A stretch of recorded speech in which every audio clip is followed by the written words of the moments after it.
میدان جنگ کے بالکل بیچ میں گھمسان کی لڑائی جاری ہے، چاروں طرف توپوں کا دھواں ہے، اڑتی ہوئی دھول اور درانی گھڑ سواروں کے بے پناہ حملے ہو رہے ہیں، اور اچانک ایک سینئر کمانڈر کا ہاتھی زمین پر گرتا ہے۔ اس سے پہلے کہ وہ سنبھل کر کسی دوسرے ہاتھی پر سوار ہو، دھول کے اس طوفان کو چیرتی ہوئی ایک بندوق کی گولی سیدھی آتی ہے اور کمانڈر کو موقع پر ہی ہلاک کر دیتی ہے۔ بالکل، اور سرکاری تاریخ کے اوراق میں اسے اکثر محض ایک جنگی حادثہ یا اتفاقی موت لکھ کر باب بند کر دیا جاتا ہے۔ لیکن حقیقت اس سے بہت مختلف ہے۔ ہاں ہے نا، اگر ہم اس گولی کی سمت، اس کا نشانہ اور اس کے چلنے کا وقت دیکھیں تو وہ ایک بالکل مختلف اور میں کہوں گی کہ خوفناک کہانی سناتے ہیں۔ جی ہاں، روایتی انداز تو یہی ہے کہ جنگ میں ہونے والی اموات کو حالات کا نتیجہ مان لیا جائے، لیکن جب ہم پرائمری سورسز اور اس دور کے عصری دستاویزات کا تقابلی جائزہ لیتے ہیں تو وہ سیدھی سادھی تاریخی لکیریں ایک انتہائی پیچیدہ جال کی شکل اختیار کر لیتی ہیں۔ صحیح؟ بالکل، اور اس جال کو سلجھانا ہی تو ہمارے آج کے اس تفصیلی جائزے کا اصل مقصد ہے۔ ہم 1751 میں لڑی جانے والی محمود بوٹی کی جنگ کا تجزیہ کر رہے ہیں۔ اور ہمارا خاص فوکس دیوان کوڑا مل کی موت ہے، جسے عام طور پر میدان جنگ کی ایک شہادت سمجھا جاتا ہے، لیکن مختلف تاریخی حوالوں اور عصری کتابوں نے یہ ثابت کیا ہے کہ یہ قطعی طور پر کوئی آندھی گولی نہیں تھی۔ صحیح۔ یہ اپنے ہی لوگوں کی طرف سے کی گئی ایک انتہائی منظم اور سرد مہری پر مبنی ٹارگٹ کلنگ تھی، اور اس پوری بساط کا جو سب سے اہم اور خطرناک مہرہ تھا، بازید خان قصوریہ، آج ہم اس کے کردار کی گہرائی تک جائیں گے۔ ہاں، ان ذرائع کی اہمیت ہی یہی ہے کہ وہ صرف دربار کے سرکاری وقار نگاروں پر انحصار نہیں کرتے، وہ مختلف علاقائی رپورٹوں کو جوڑ کر تصویر کا وہ رخ دکھاتے ہیں جو اکثر چھپا دیا جاتا ہے۔ اس واقعے کو سمجھنے کے لیے ہمیں 1751 کے لاہور کی سیاسی بساط کو سمجھنا ہوگا۔ وہ وقت جب احمد شاہ ابدالی میں پنجاب پر اپنا تیسرا حملہ کیا تھا، ہے نا؟ بالکل، اور یہ انتہائی تباہ کن حملہ تھا۔ لاہور کا گورنر اس وقت معین الملک تھا، جسے تاریخ میں گورنر منو بھی کہا جاتا ہے۔ ابدالی کی فوج شہر کے باہر خیمہ زن تھی، اور اندر گورنر منو کے دربار میں اقتدار کی ایک خونی کشمکش چل رہی تھی۔ ایک منٹ، یہ بات تو میری سمجھ سے بالکل باہر ہے۔ میں سوچ رہی تھی کہ احمد شاہ ابدالی کی دورانی فوج، جو اس وقت ایشیا کی خطرناک ترین جنگی مشینوں میں سے ایک تھی، وہ آپ کے دروازوں پر کھڑی ہے۔ جی بالکل۔ تو ایسے نازک وقت میں جب بقا کا مسئلہ ہو، دربار کے اندرونی مشیر اپنے ہی دفاع کو کیوں کمزور کریں گے؟ کیا یہ سیدھا سیدھا خودکشی کے مترادف نہیں تھا؟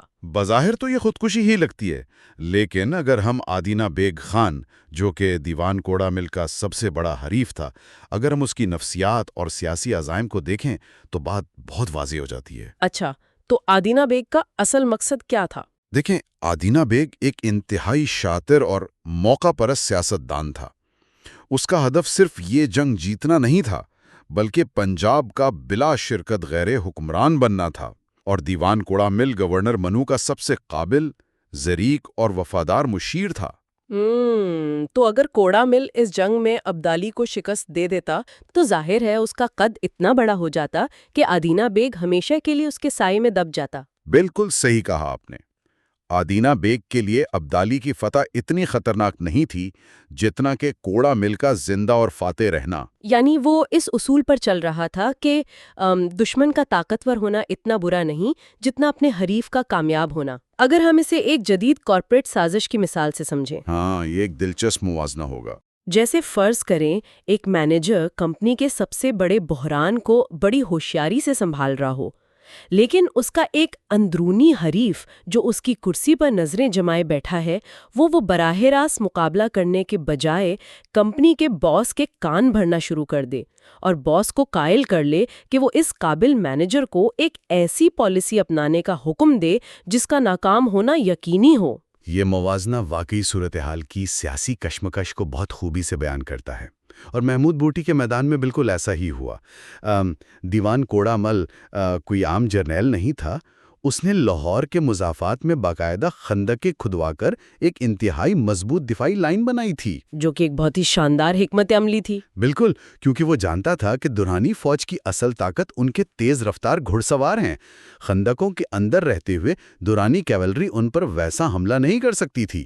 دراصل کوڑا مل کی اس حکمت عملی نے ابدالی کی فوج کو بھوک اور رسد کی کمی کا شکار کر دیا تھا۔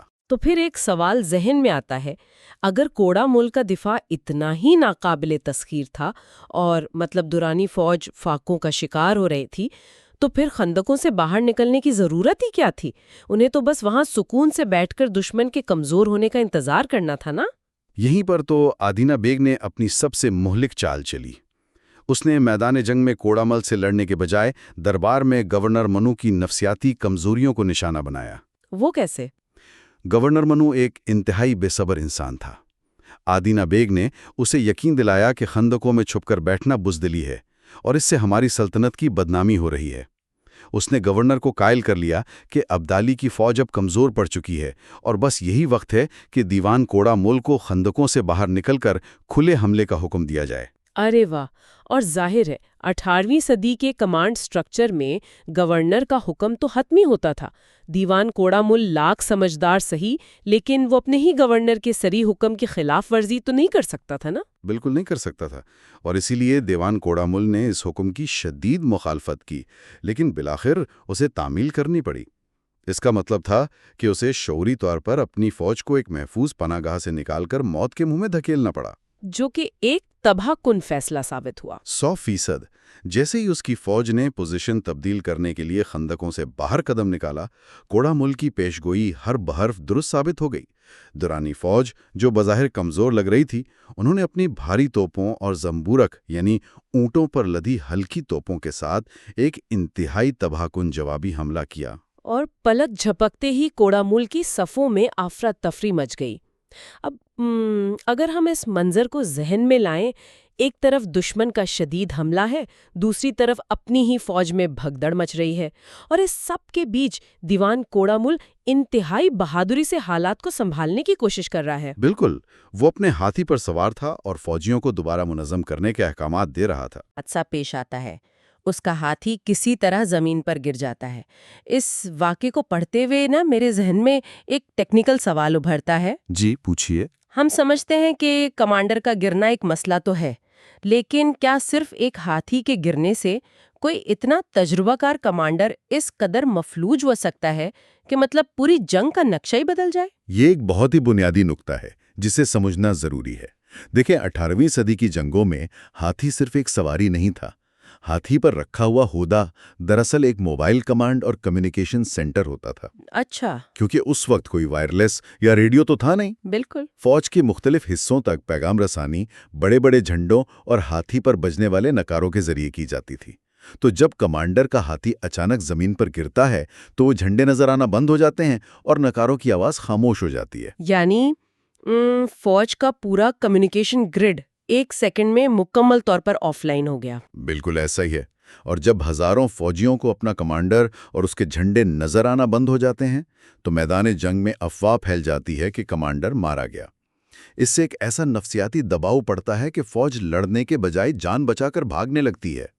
تو دیوان کوڑا مل اسی لیے بے بس ہوا کیونکہ وہ دھول اور افراتفری میں پھنس چکا تھا۔ اسے دوبارہ اپنی فوج کو نظر آنے کے لیے فوری طور پر ایک اور اونچی جگہ یا ہاتھی درکار تھا۔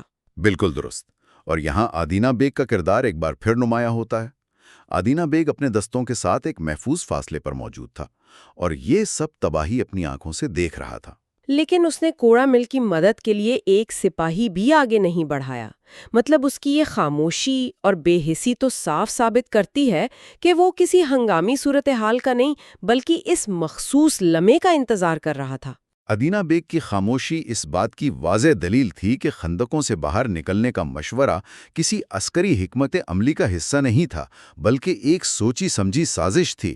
اسے معلوم تھا کہ جب کوڑا مل کھلے میدان میں کمزور پڑے گا تو اسے راستے سے ہٹانے کا اس سے بہتر موقع کبھی نہیں ملے گا۔ اور یہیں سے اس داستان کا رخ ان تاریک ترین سایوں کی طرف مڑتا ہے جہاں بازید خان قصوریا ہمارا منتظر ہے، کیونکہ جب دیوان کوڑا مل کا ہاتھی گرا تو وہ جانتا تھا کہ اسے فوراً کسی دوسرے ہاتھی پر سوار ہونا ہے۔ جی، اور وہ تیزی سے میر نعمت خان کے ہاتھی کی طرف بڑھا۔ لیکن ایک ہاتھی سے اتر کر دوسرے ہاتھی تک جانے کے اس مختصر سے سفر میں وہ ایک عام پیدل سپاہی کی طرح ہر طرف سے غیر محفوظ ہو گیا۔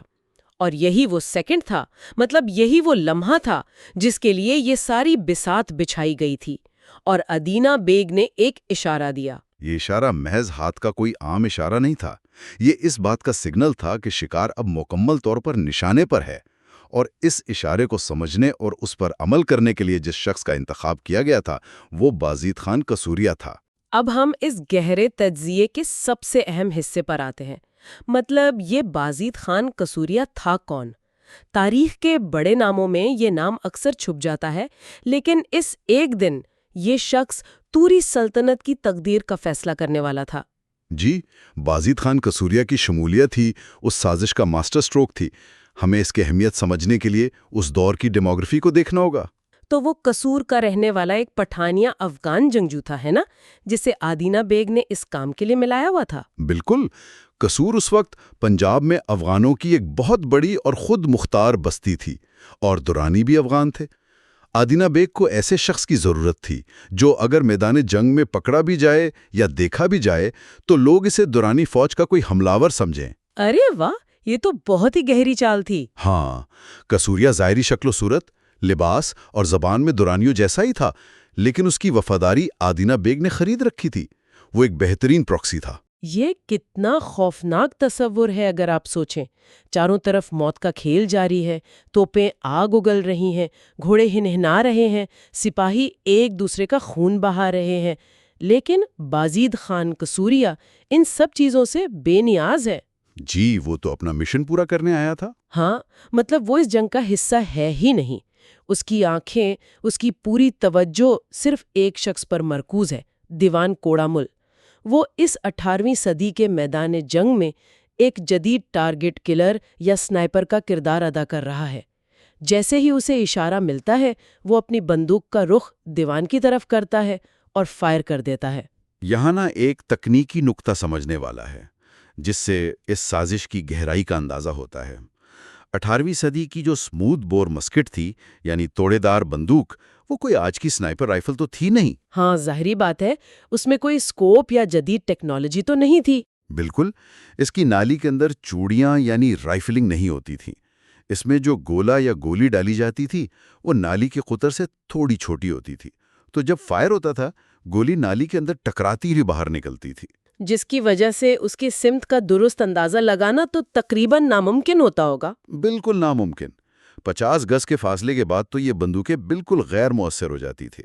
یعنی اگر آپ کسی مخصوص شخص کو ہدف بنانا چاہتے ہوں اور وہ بھی اس وقت جب اپریل کی آندھی چل رہی ہو، میدان میں دھول اڑ رہی ہو اور ہر طرف بھگدڑ مچی ہو، تو دور سے فائر کر کے نشانہ لگانا تو ناممکنات میں سے ہے۔ اور یہی مفروضہ تب غلط ثابت ہوتا ہے جب ہم اس بات پر غور کرتے ہیں کہ بازید خان کی پہلی ہی گولی سیدھی دیوان کوڑا مل کو جا لگی۔